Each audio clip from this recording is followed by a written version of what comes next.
안녕하세요. 유튜브 시청자 여러분, 저희는 백송교회에서 훈련받고 사역하고 있는 박찬우 전도사, 김용재 전도사, 유한영 전도사, 문정훈 전도사입니다. 전도사님, 3월 부흥회도 너무 은혜스러웠다면서요? 네, 이번 3월 영적 대각성 부흥회는 보령과 인천에서 월요일부터 목요일까지 3주간 연이어 진행되었는데요. 이번 부흥회를 통해 많은 영혼들이 영혼육의 질병을 치유받고 모든 문제를 해결받는 은혜로운 시간이었습니다. 네, 우리 백송교회는 매일 낮밤으로 예배를 드리며 살아있는 말씀으로 아픈 영혼들이 영혼의 양식을 먹고 힘을 얻어 하나님의 동력자로 거듭나는 곳입니다. 네, 저는 깊은 우울증에 빠져 있었습니다. 우울증이요? 네, 우울증에 빠져 있었는데요. 이곳 백송교회에 와서 하나님의 은혜로 우울증을 치료받고 이순희 목사님의 제자 훈련을 통해 주의 종의 길을 걷게 되었습니다. 저는 가식덩어리였습니다.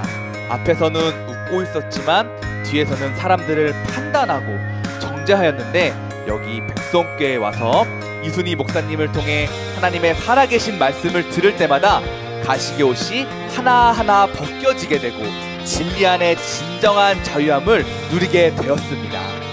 저의 이름은 용재인데 별명은 용개였어요. 개요? 개요. 제가 학창 시절 때 일진을 뒤에서 조종하고 조종사였네요. 군대에서도 군인 400명 중에 탑개라는 별명을 가지고 있었습니다. 탑개요? 네. 군대에서 축구 엎혀서 해보신 적 있으세요? 축구를 엎혀서 하나요? 저는 축구는 너무 하고 싶은데 뛰기 싫어서 엎혀서 한 적이 있었어요. 그렇게 제가 혈기도 엄청 많고 또 저는 술독에 빠져 살았어요. 그 독 나도 빠졌었는데. 본 것 같아요. 아, 그런가요? 네, 웹테이블에서 본 것 같아요. 그렇게 혈기도 엄청 많고 술독에 엄청 빠져 살았던 제가 백성교회 이순희 목사님께서 인도하신 예배 딱 한 타임으로 술도 끊고 혈기도 차츰차츰 줄어들어서 지금은 행복하게 주의 길을 걷고 있습니다. 저는 제가 제일 거룩한 줄 알았습니다. 왜 웃으시죠? 저는 옛날에 영적인 착각 속에 빠져 방황하며 살았었는데요. 지금은 이곳에 와서 치료받고 훈련받으면서 이순희 목사님이 하시는 사역에 동참하고 있습니다. 우리도 역시 정상이 아니었네요. 정말 우리 하나님은 이토록 살아계십니다. 우리 교회는 특별히 우울증, 정신질환, 공황장애, 각종 중독, 그리고 신경성으로 인한 원인 모를 질병으로 고통받는 영혼들이 예배를 통해 깨끗이 치료받고 하나님의 동역자로 거듭나는 곳입니다. 이렇게 수많은 변화의 역사와 기적이 일어나는 백송교회에서 또 이순희 목사님께서 생명 걸고 인도하시는 하루 3번 다니엘 기도회가 올해에도 열리죠. 네, 올해도 21일간 이순희 목사님께서 무려 61번의 예배를 61번이요? 네, 61번의 예배를 인도하시는 4차 하루 3번 다니엘 기도회가 진행됩니다. 정말 기대됩니다. 매년 다니엘 기도회는 뜨거운 성령의 역사로 인해 많은 이적과 표적과 기적이 일어났었죠. 맞습니다. 다니엘 기도회는 하루 3번 진한 예배를 드리면서 우리 내면이 강건해지고 새 사람으로 거듭나 열매 맺는 삶으로 변화되는 기적의 현장입니다. 다니엘 기도회는 전 세계에서 오셔서 은혜 받고 변화되어서 완전히 새 사람이 되어서 돌아가죠. 아마도 이런 다니엘 기도회는 없을 거예요. 들어본 적이 없어요. 없을 거예요. 없을 거예요. 본 적도 없어요. 여러분 모두 오셔서 꼭 살아계신 하나님을 경험해보세요. 우리 하나님은 살아계십니다. 열정적인 찬양과 살아있는 말씀을 통해 뜨거운 기도를 통해 살아계신 하나님을 만나보세요. 이 땅에서도 천국을 누리며 정말 신바람 나는 삶을 살 수 있을 거예요. 우리 이순희 목사님처럼요? 맞아요. 네, 그 엄청난 다니엘 기도회가 6월 16일부터 7월 6일까지 진행됩니다. 집중해서 말씀과 찬양과 기도를 드리기 때문에 변화되지 않을 수가 없죠. 미리미리 신청해주세요. 세상에 또 없는 엄청난 기도회, 지금 시청하고 계신 여러분 안 오실 수가 없겠죠? 당연하죠. 그리고 백송교회 백송수양관에서는 특별 집회 일정 이외에도 인천, 대구, 보령, 미국 그리고 캐나다에서 계속해서 집회가 진행됩니다. 여러분, 백송교회 백송수양관에 오셔서 하나님이 일하시는 예배 가운데 내면에서부터 영성 혁명을 일으키시고 여러분 모두가 균형 잡힌 영성을 통해 이 세상에 빛을 발함으로 많은 영혼들을 주님께로 인도하는 부흥의 주역들이 다 되시기를 바라며 뜨거운 찬양과 열정적인 말씀을 통해 열매 맺는 삶으로 변화되는 사랑이 넘치는 백송교회 백송 수양관으로 사랑하는 여러분들을 초대합니다. 구독과 좋아요를 눌러주세요. 찬송가 461장 함께 부르시겠습니다.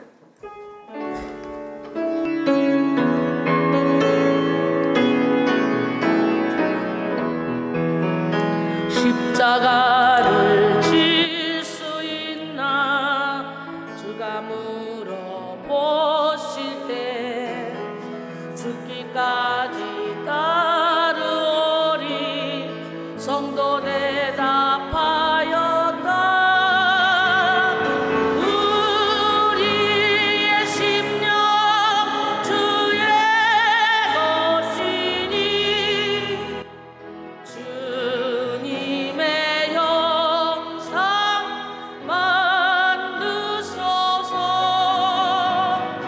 주인도 따라 살아갈 동안 사랑과 충성 늘 바치오리다.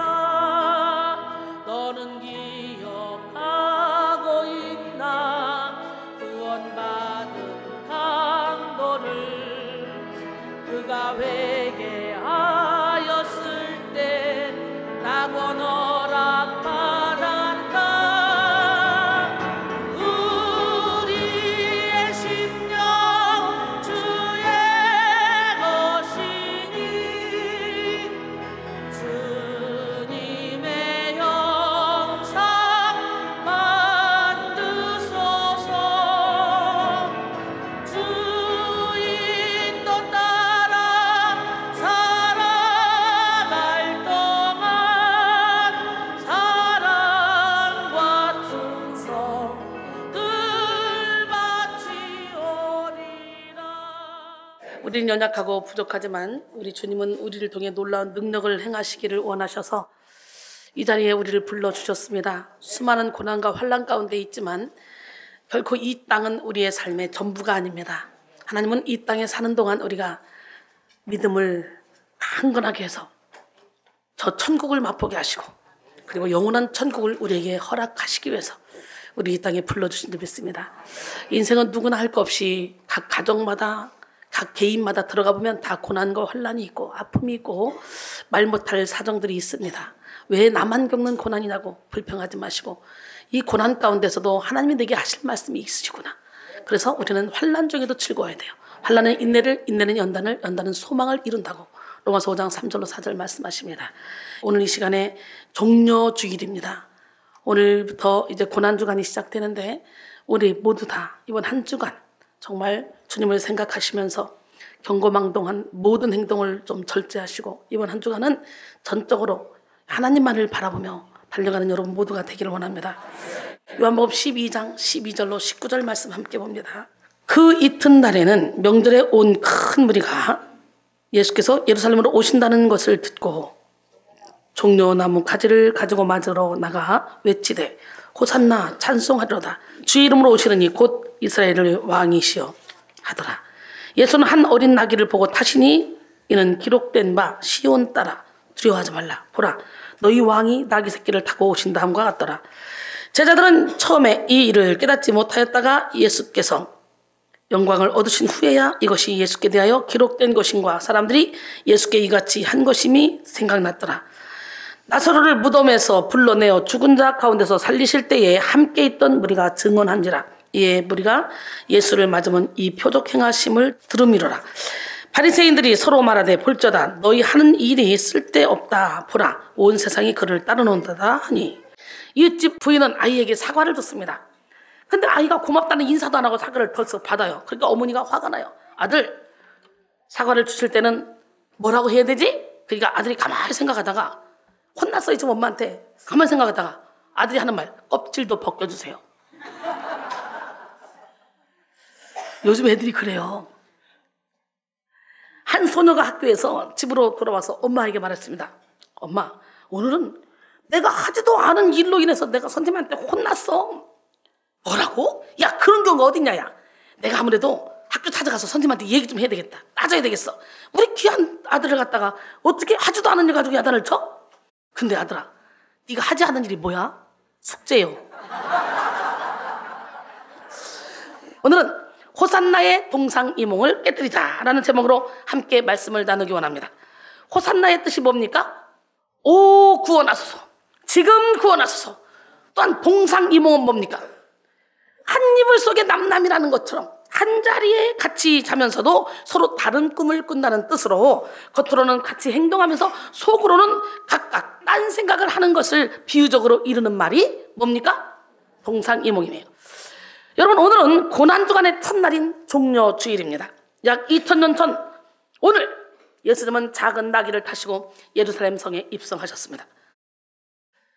예수님은 예루살렘 성에 입성하시고 5일 후에 십자가에 매달려 죽으셨습니다. 죽으신 지 사흘 뒤 새벽에 부활하셨죠. 지금 예수님이 들어가시는 이 예루살렘 문은 고난의 문이요, 죽음의 문이요, 십자가의 문입니다. 오늘 본문에 나오죠. 예, 이제 예수님은 예루살렘의 문을 열고 들어가십니다. 들어가셔서 온 인류의 죄를 대속하기 위한 십자가의 사명을 완수하셔야 합니다. 우리 함께 그 현장으로 가볼까요? 예루살렘 성에 입성하시는 예수님은 많은 백성들이 호산나 호산나 어서 오시옵소서 그리고 환영하는 그 소리를 들으면서 한번 들어가 보자고요. 여러분, 이것은 예수님의 사명의 절정 클라이막스입니다. 그래서 오늘 본문을 기록한 사도 요한은 종려주일의 사건을요, 요한복음 12장에서 기록하면서 21장까지 요한복음의 남은 절반가량의 분량을 예수님의 고난주간의 행적을 담는 일에 할애했습니다. 종려주일에 예루살렘으로 입성하신 예수님은 월요일이 되어 곧바로 예루살렘 성전으로 가십니다. 가서 어떻게 해요? 장상꾼들의 상을 엎어버리죠. 화끈합니다. 거룩한 분노를 내십니다. 그리고 막 비둘기, 새, 막 양, 소 막 두드러 패면서 막 쫓아냅니다. 그리고 내 집은 만민이 기도하는 집이다. 할렐루야. 이렇게 성전의 본질을 선포하십니다.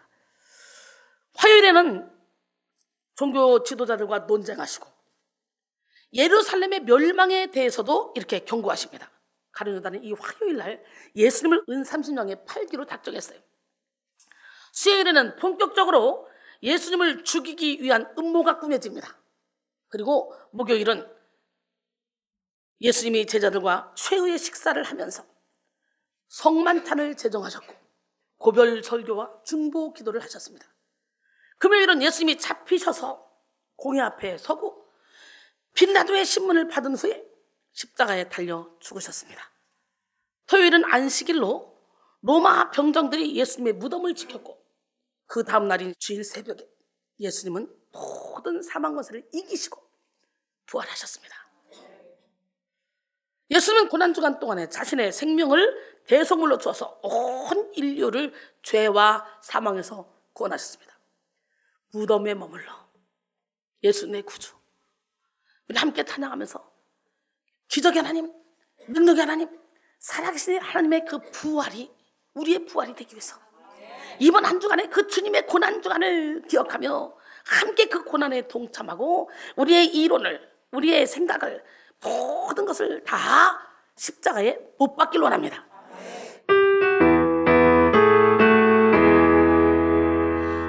무덤에 머물러 예수 내 구주 새벽 기다렸네. 예수 내 주 다 이기고 무덤에서 살아나셨네. 어둠을 이기시고 나와서 성도 함께 길이 다스리셨네. 사셨네 예수 다시 사셨네. 헛되이 지키네 예수 내 구주. 헛되이 봉하네 예수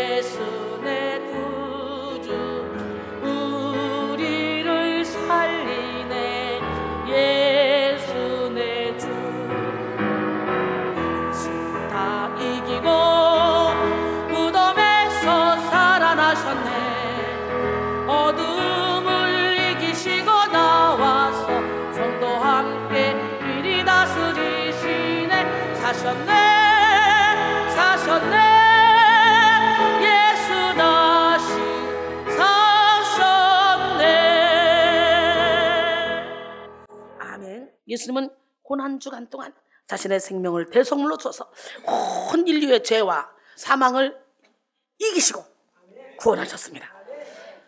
마가복음 10장 45절에 보니까 인자가 온 것은 섬김을 받으려 함이 아니라 도리어 섬기려 하고 자기 목숨을 많은 사람의 대속물로 주려 함이라 그랬어요.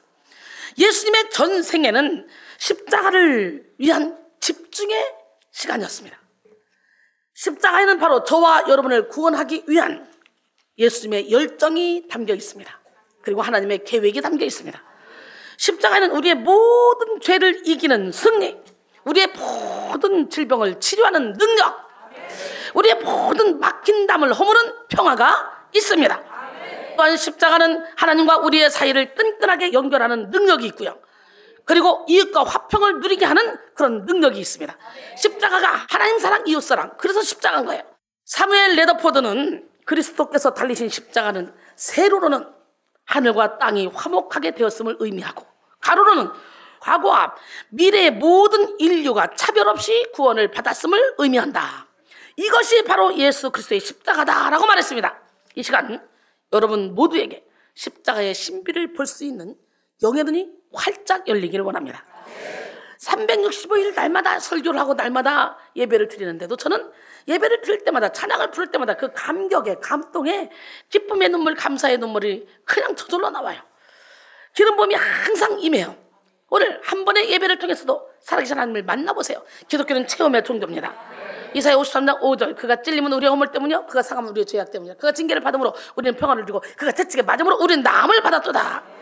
국민일보 2013년 10월 18일 겨자씨에 나온 구경꾼 신앙과 체험자 신앙이라는 글이 있습니다. 예수님 주변에는 따르는 사람으로 항상 인산인해를 이뤘습니다. 여러분, 지붕을 뚫고 내렸죠. 중풍병자를. 왜 그랬어요? 인산인해. 너무 사람이 많아서, 또 삭개오는 사람이 너무 많아서 작은 키로는 예수님이 지나가시는 걸 볼 수 없어. 그래서 돌무화과 나무 위에 올랐어요. 할렐루야. 그리고 오병이어의 기적을 일으킬 때 워낙 사람이 많았어요. 그래서 5,000명을 물고기 2마리와 보리떡 5개로 5,000명을 먹이고 12강들이 남겼는데, 그 5,000명이 남자들을 기준해서 얘기하는 거니까 가족을 얘기한다면 아내와 자녀 둘이라고 해도 2만 명을 먹이고 남아요. 여러분, 우리 하나님을 믿으면 우리는 이런 기적을 온몸으로 체험할 수 있어요. 아무것도 없는 자 같으나 모든 걸 가진 자처럼 살 수 있어요. 근데 문제는 여러분이 믿음이 연약해서 그래요. 참 신기해요. 믿음만 있으면 하나님께서 우리의 모든 삶을 책임져 주셔. 여러분, 구경꾼과 체험자는 다릅니다. 무리와 제자는 달라요. 무리는 다 떠나가지만 제자는 남아있어. 100권의 신학 서적보다 단 한 권의 체험적 신앙이 믿음을 더욱더 강하게 합니다. 하나님을 의지하는 신앙은 연륜이나 경력과는 관계가 없어요. 그런 신앙은 역경이 오면 쉽게 무너지기도 합니다. 기독교는 체험의 종교입니다. 체험 신앙은 나의 전 인격이 하나님을 만나고 세상 속에서 하나님의 은혜를 체험함으로써 얻어지는 것이기 때문에 쉽게 변질되지 않습니다. 그래서 기독교 신앙을 체험 신앙이라고 합니다. 다윗이 골리앗을 상대로 그렇게 담대히 싸울 수 있었던 것은 목자로서 양을 칠 때 체험한 하나님의 도우심이 있었기 때문이에요. 사자나 곰이 와서 양의 새끼를 물어가면 따라가서 그 입에서 새끼를 건졌고 그 맹수들을 죽일 수 있었던 것은 바로 하나님의 도우심이었다는 거죠. 이런 체험신앙이 다윗의 담대한 믿음의 바탕이 되었던 거예요. 그래서 이스라엘 왕부터 시작해서 모든 군사들이 다 벌벌 떨 때 그 어린 소년 10몇 살 먹은 이 다윗이, 너는 칼과 창과 단창으로 내게 나오지만 나는 만군의 여호와의 이름으로 간다. 그리고 그냥 확 물맷돌로 이마를 팍 쳐서 팍 죽여버리잖아. 어설프게 건드리면 골 때려요. 영적 전쟁도 확 죽여버려야 돼. 할렐루야. 여러분이 영적으로 확 크고 영적으로 빛이 나면요, 여러분 주변에서 악한 영들이 막 꾸덕거리려고 해도요, 그것들이 힘을 못 씁니다. 여러분 자녀를 지키고 싶고 가정을 지키고 싶으면 여러분이 영이 커서 빛을 발해야 돼. 빛을. 그래서 여러분이 천사의 수호를 받아야 돼. 그러면 하나님이 여러분의 가정을 다 지키셔. 봐요, 저 봐요, 365일 할렐루야 맨날 이러고 돌아다녀도 우리 하나님께서 우리 가정을 잘 지키고 자녀를 잘 지키잖아요. 내가 열심히 지키려고 몸부림치고 자녀에게 먹을 거 입을 거 마실 거 부족하면 다 줘도 나중에 자녀들이 뒤통수 치는 부모들이 얼마나 많아. 근데 다 팽개치고 할렐루야만 하고 다녀도 하나님은 이렇게 멋있게 자녀들을 키우고 있더라 이거죠. 내가 막 해보려고 내 남편을 내 아내를 그렇게 사랑으로 섬겨도 나중에 파산나는 가정들이 얼마나 많아요. 그러나 하나님께 확 맡기고 달려갈 때 우리 하나님은 우리의 가정을 지키시고 울타리로 둘러주십니다. 십자가를 위한 예수님의 발걸음은 이제 예루살렘에 입성하는 종려 주일에 더욱더 본격화되었습니다. 이제 며칠 후면 십자가의 잔혹한 죽음을 당하셔야 하기 때문에 예수님의 예루살렘 입성은 두렵고 엄숙한 분위기 속에서 이루어질 것만 같습니다. 하지만 오늘 예수님께서 예루살렘 입성하시는 모습을 한번 보십시오. 오히려 정반대잖아요. 예수님은 죽을 거 알고 계셔요. 다 계산을 하고 계셔요. 그런데도 화려하게 가십니다. 예수님은 죽음의 두려움에 떨고 계시지 않고 도리어 축제와 같은 분위기 속에서 예루살렘을 탁 하고 있죠. 축제와 같은 분위기를 만들어요. 예수님은 친히 나귀 새끼를 타시고 예루살렘 문을 향해 전진하셨습니다. 이런 예수님을 보자 제자들은 흥분했습니다. 지금까지 예수님은 하늘의 능력을 나타내시면서도 자신을 숨기는 태도를 취했어요. 그래서 수차례 병을 고치신 후에 다른 사람들에게 말하지 말라고 하시고 사람들이 몰려올 때 한가한 곳으로 도망가기도 해 피하기도 했어요. 심지어 많은 무리가 와서 예수님을 억지로 왕으로 세우려고 할 때 예수님은 그들을 피해서 다른 곳으로 도망가 버리기도 했어요. 그런데 오늘은 예수께서 자신을 숨기지 않으시고 드러내십니다. 제자들은 예수님이 당당하게 많은 사람들이 지켜보는 가운데 행진하는 모습을 보고 드디어 때가 왔구나 하면서 들뜨기 시작했습니다. 그래서 자신들의 겉옷을 새끼 나귀 위에 얹고 축제의 분위기를 조성했습니다. 당시 나귀는요 서민들이 일상적으로 이용하는 짐승이었어요.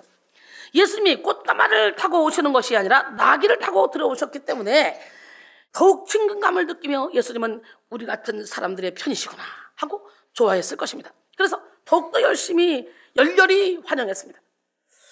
나귀는 성경에도 많이 등장합니다. 성경에 149번이 나오는데요.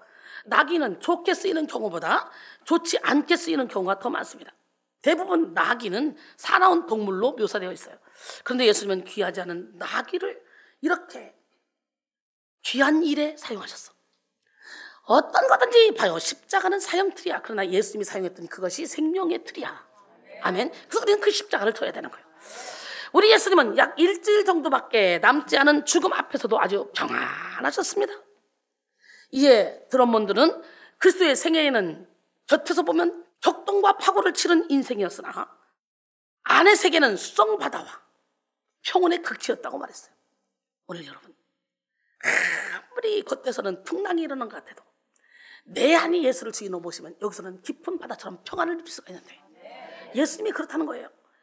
마태복음 21장 6절로 7절 보니까 제자들이 가서 예수께서 명하신 대로 나귀와 나귀 새끼를 끌고 와서 자기들의 겉옷을 그 위에 얹음에 예수께서 그 위에 타시니 오늘 여러분 무리가 대다수의 그들의 겉옷이나 나뭇가지를 베어서 길에 펴고 호산나 하고 소리 지르면서 예수님을 환영합니다.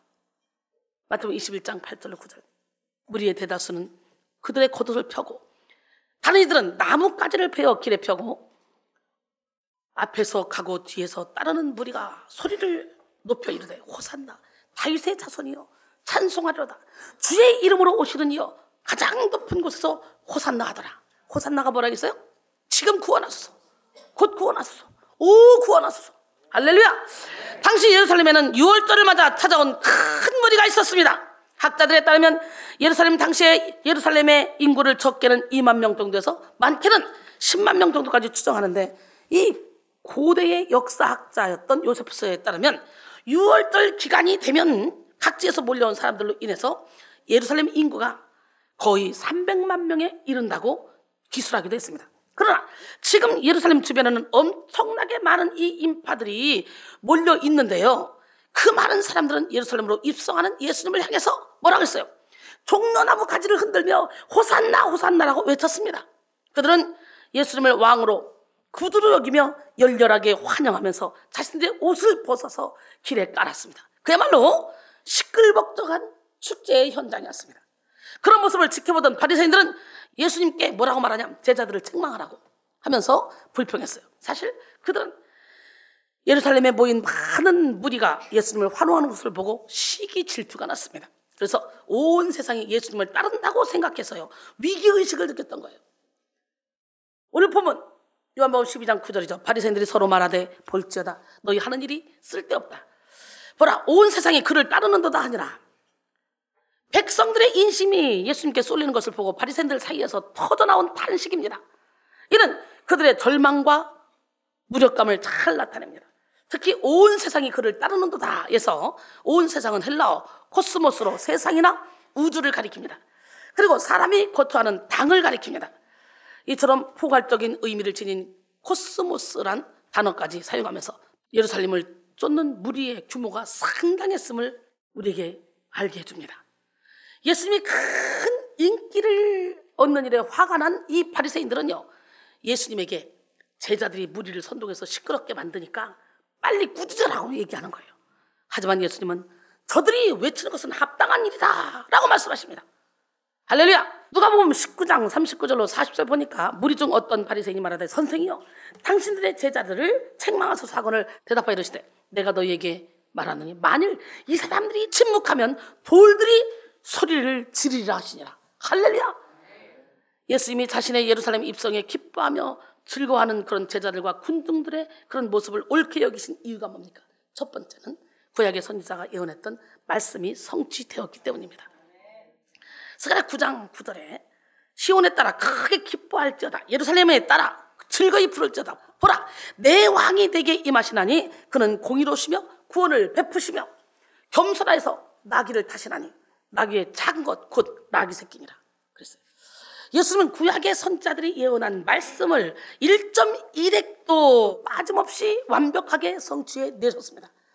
예수님의 탄생, 사역, 성품, 죽음, 부활 등 모든 것이 구약의 에레미야, 이사야, 미가 등의 선지자들이 예언한 그런 내용의 성취였습니다.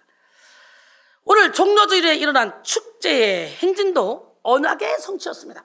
그래서 사도 요한은 오늘 본문 14절, 15절을 통해서 기록된 언약의 말씀이 성취되었음을 증거했습니다. 예수는 한 어린 나귀를 보고 타시니 이는 기록된 바 시온 따라 두려워하지 말라. 보라 너희 왕이 나귀 새끼를 타고 오신다함과 같더라. 할렐루야. 원문을 번역하면 그때 예수께서는 한 어린 나귀를 찾아 얻으시옵소서가 됩니다.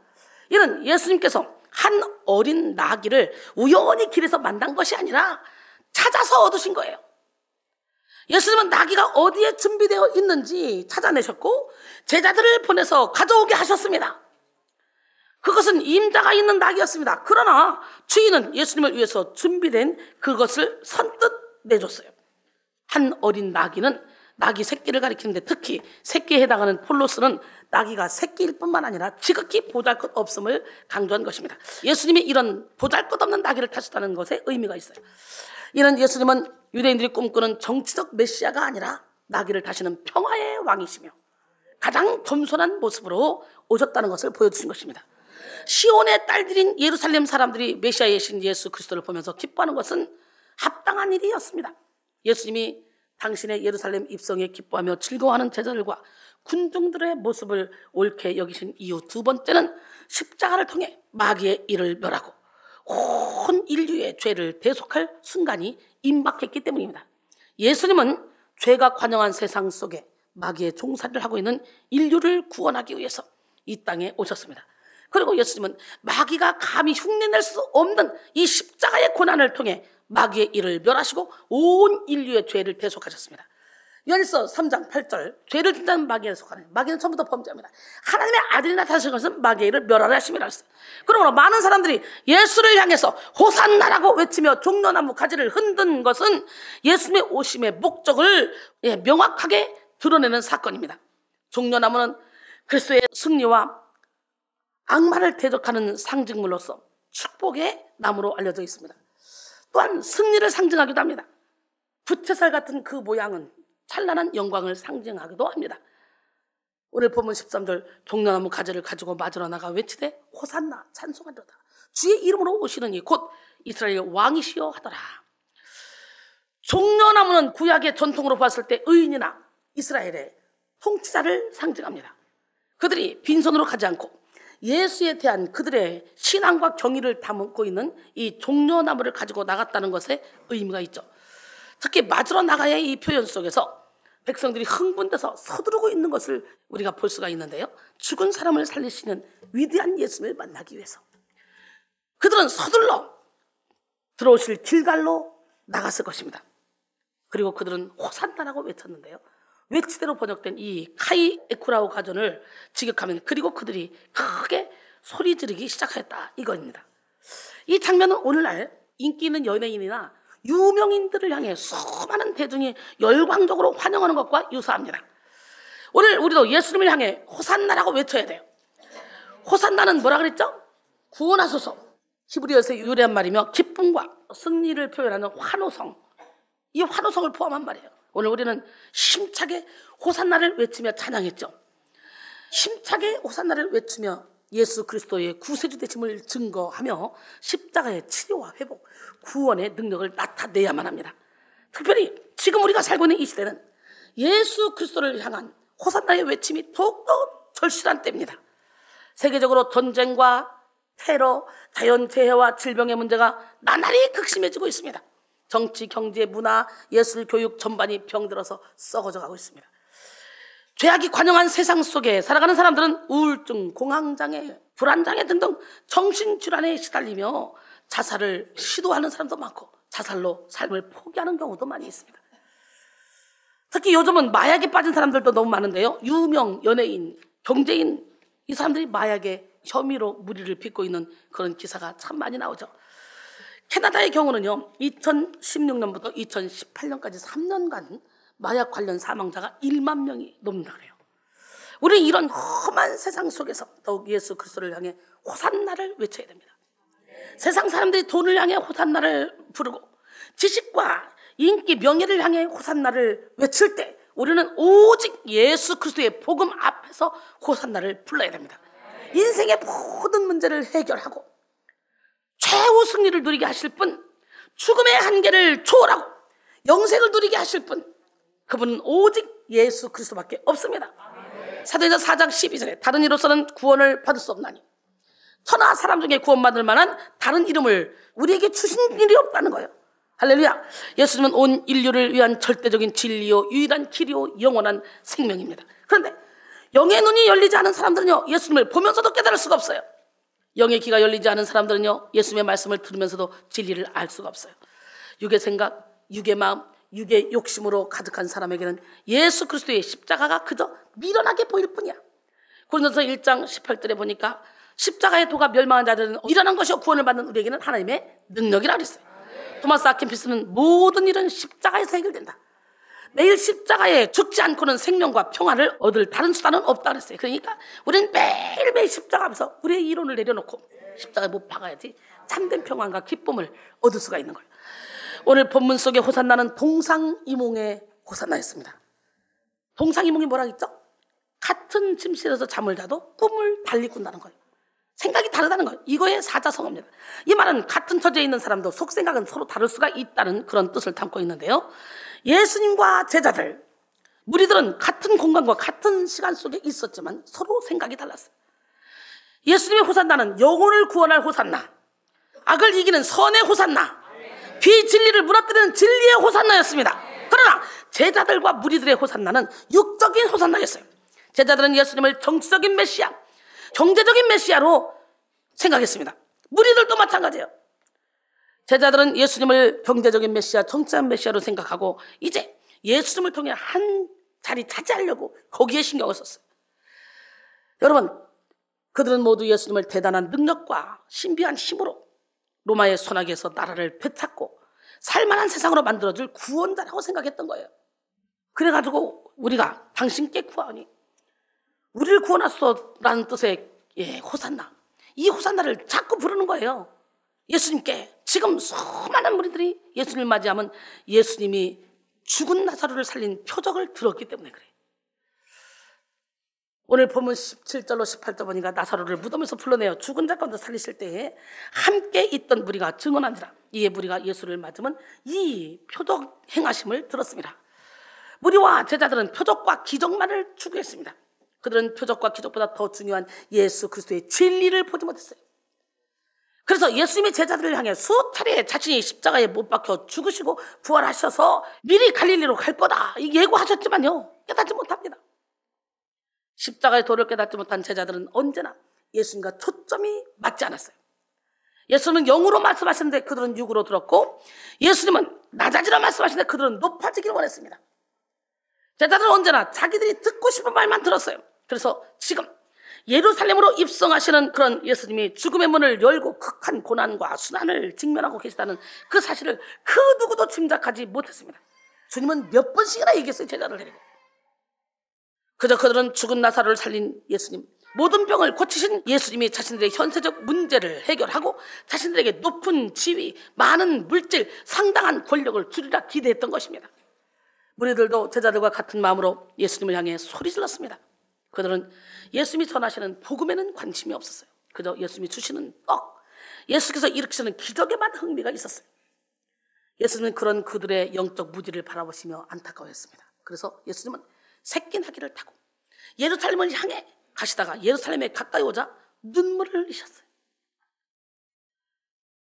누가복음 19장 41절에 보니까 가까이 오사 성을 보시고 우시며, 여기서 우시며에 해당하는 헬라어 에클라우스에는 울다, 곡하다, 애곡하다라는 뜻을 가지고 있습니다. 이는 감정을 사귀며 소리지르며 우는 조용한 내적 슬픔이 아니라 자신의 슬픈 감정을 밖으로 표출시키는 격렬한 비통을 가리킵니다. 즉 예수님은 가슴이 터질 것 같은 그런 격렬한 괴로움을 영혼의 부르짖음 같은 통곡으로 표현하셨던 것입니다. 예수님은 하나님의 성 예루살렘이 정욕과 탐심으로 물든 것이 가슴 아파하셨고, 진리를 선포해도 진리를 알아듣지 못하는 그런 사람들을 향해서 애통하셨습니다. 결국 호산나라고 외친 무리들은 5일 만에 예수님의 십자가에 못 박으라고 소리치는 성난 폭군으로 돌변했습니다. 그들이 기대하던 육적 메시아가 아니라고 생각되니 헌신짝 버리듯이 예수님을 버렸던 것이죠. 그들은 예수님과 도저히 비교할 수 없는 흉악범인 바라바를 놓아주고 예수를 죽이라고 말하죠. 여러분, 주님이 흘린 눈물은 십자가의 무거움이 아닙니다. 우리의 무지함을 아파하셔서 흘린 눈물이에요. 오늘 시간에 깨닫는 은혜가 있기를 원합니다. 아멘. 주님이 흘린 눈물은 십자가의 무거움이 아니라오, 우리의 무지함을 아파하시며 흘리신 눈물이었어. 골고다 그 언덕길을 우리를 위해 걸어야 했던 주님, 비난과 손가락질에 물과 피를 흘려야 했건만, 험난한 주님의 십자가 몹시도 무거웠건만, 우리의 비난과 채찍에 제물돼야 했던 주님의 아파심으로 나 구원 받았으니 이제는 주님을 위하여 이 한 몸 바치리라. 당신은 알고 있나요? 죽음으로 사랑을 하신 것을 우리 예수님께서 자기 몸 다하여 죄인을 사랑하신 것을. 주님이 흘린 눈물은 십자가의 무거움이 아니에요.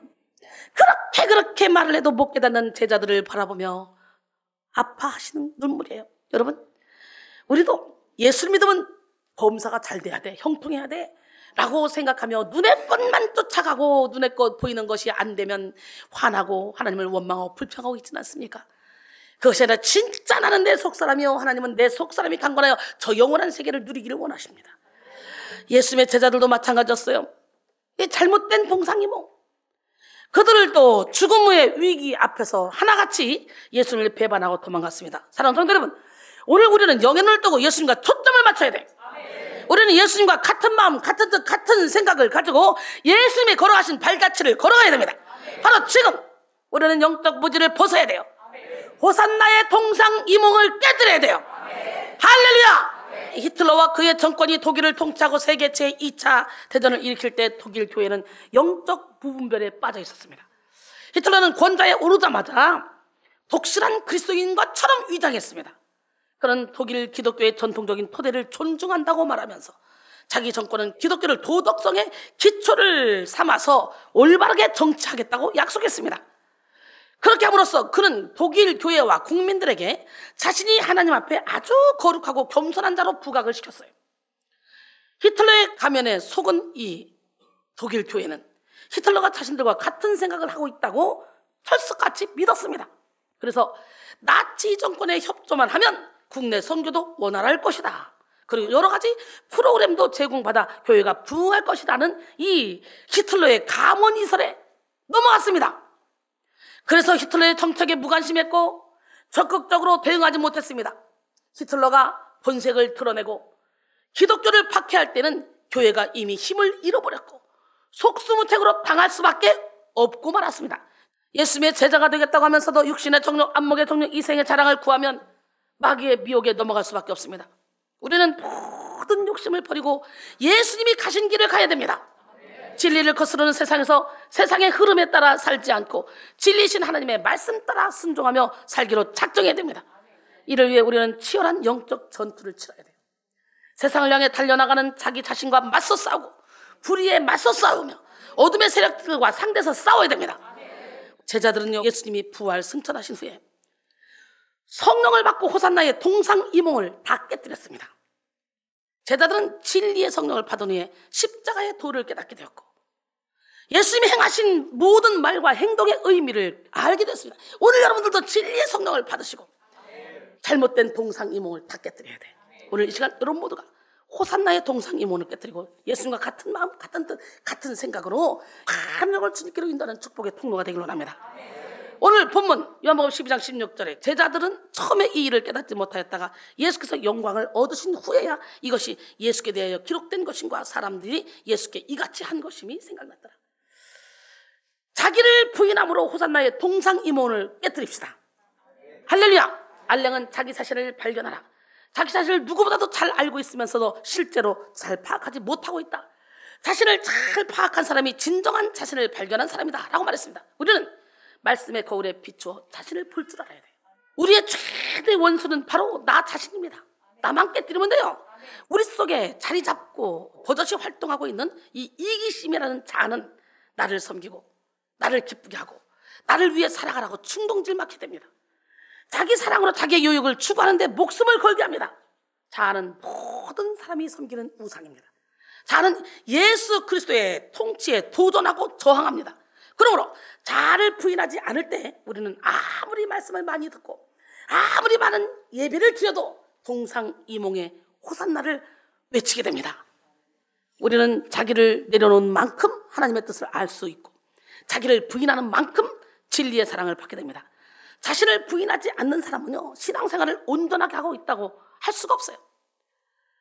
예수를 믿겠다는 것은 그 이후로부터 나의 영광이 아닌 예수의 영광을 위해 살겠다는 그런 결단을 하며 내 뜻이 아닌 하나님의 뜻을 따르겠다고 결단을 해야 돼요. 여러분, 자신을 부인하지 않는 사람들은 신앙생활을 온전하게 할 수 없어요. 아무리 온전하게 하려고 해도 내 욕심이 앞서요. 신앙은 언제나 역설입니다. 자기를 부인할 때 생명이 있고 십자가를 질 때 참된 쉼이 있고 자아를 내려놓을 때 위로를 얻기 때문이에요. 그런데 자기 부인은 우리의 인간적인 노력만으로는 불가능합니다. 자기 부인은 성령의 능력이 필요합니다. 성령이 우리 안에 충만하게 될 때 우리는 자기 부인의 삶을 살 수 있습니다. 그러므로 우리는 성령의 힘을 통해 욕심을 비우고 주님 한 분으로 만족하는 삶을 살아야 될 줄 믿습니다. 그런 사람은 하나님으로부터 오는 참 평안과 기쁨을 누릴 수 있습니다. 예수님을 따르는 길은 끊임없는 자기 부인이에요. 십자가를 짐으로 호산나의 동상이몽을 깨뜨립시다. 프란시스 자비어는 자신의 선교지를 동양으로 결정하고 출발하기 전날 꿈을 꿨습니다. 그 내용은 그가 앞으로 감당해내야 될 이 고난에 대한 것이었습니다. 그는 자신이 건너야 될 강과 광야와 사막을 보았고 추위와 배고픔, 더위와 갈등 그리고 핍박을 보았습니다. 자기를 숨어서 기다리는 원수까지도 합세하는 것을 보았습니다. 그런 광경이 하나씩 다 지나간 후 그는 잠에서 벌떡 깨어나 일어났습니다.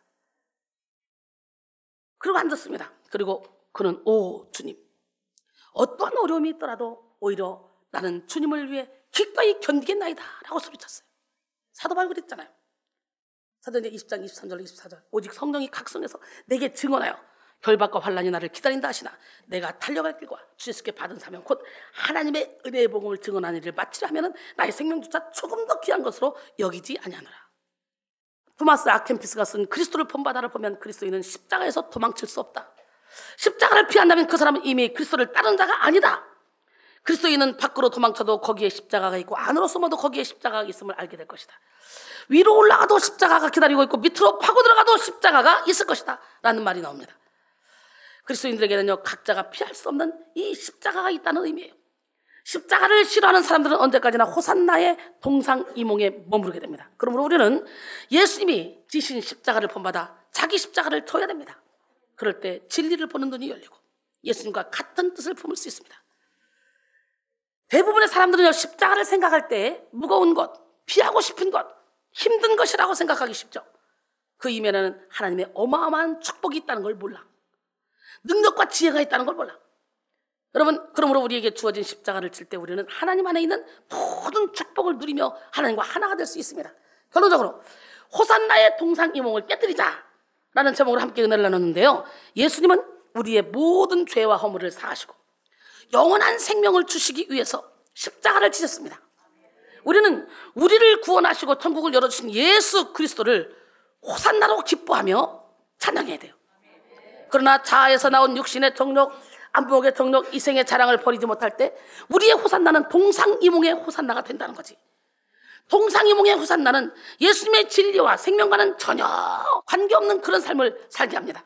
우리는 자기를 부인하고 자기 십자가를 지고 예수님과 같은 마음, 같은 생각으로 예수님의 뜻을 이루어드려야 돼요. 이 시간 여러분 모두가 모든 호산나의 동상이몽을 다 깨뜨리시고 십자가의 능력으로 진리 안에 자유를 누리며 하나님의 뜻을 이루는 삶을 살기를 주님의 이름으로 축원합니다. 저와 여러분 예수를 믿는다면 우리는요 오로지 천국 정치에 생명을 걸어야 돼요. 주님이 뭐라고 말씀하실까? 이 땅의 나라가 어떻게 해야 주님의 나라가 이루어질까? 전 세계가 어떻게 주님의 나라가 이루어질까? 여러분 믿는다고 다 믿는 게 아니에요. 오늘 우리가 회개하고 뒤집어져서 이 잘못된 호산나의 동상이몽을 깨뜨려야 돼. 그리고 하나님께 초점을 맞춰야 돼. 나 무엇과도 주님을 바꾸지 못해요. 함께 찬양합니다. 나 무엇과도 주님을 바꾸지 않으리. 다른 어떤 은혜 구하지 않으리. 오직 주님만이 내 삶의 도움이시니 주의 얼굴 보기 원합니다. 나 무엇과도 주님을 바꾸지 않으리. 다른 어떤 은혜 구하지 않으리. 오직 주님만이 내 삶의 도움이시니 주의 얼굴 보기 원합니다. 주님 사랑해요. 온 마음과 정성 다해 하나님의 신실한 친구 되기 원합니다. 신실하게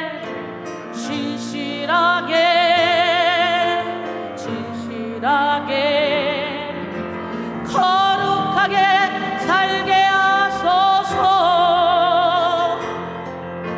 신실하게